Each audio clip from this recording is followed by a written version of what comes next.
Pelatih Persebaya Surabaya, Aji Santoso menikmati libur lebaran dengan tenang. Pasalnya, rancangan kerangka tim musim depan nyaris rampung. Ia menyebut komposisi tim untuk musim depan sudah terbentuk sekitar 80%. Lebih dari separuh pemain lama dipertahankan karena 70% merupakan penggawa Liga 1 2022-2023.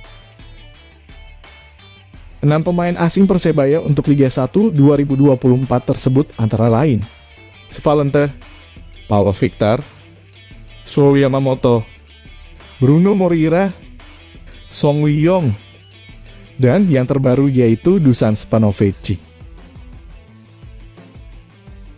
Aji Santoso mengakui dirinya belajar dari pengalaman musim lalu.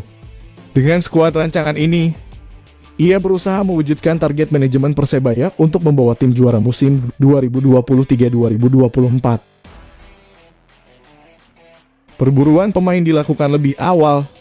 Harapannya persiapan tim menghadapi musim depan semakin matang.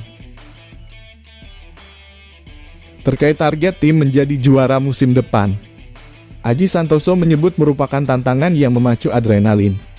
Untuk bisa mengakhiri dahaga gelar, pemain asing Persebaya Surabaya untuk musim 2023-2024. 3 pemain anyar segera diperkenalkan, dan kuota 6 pemain sudah full.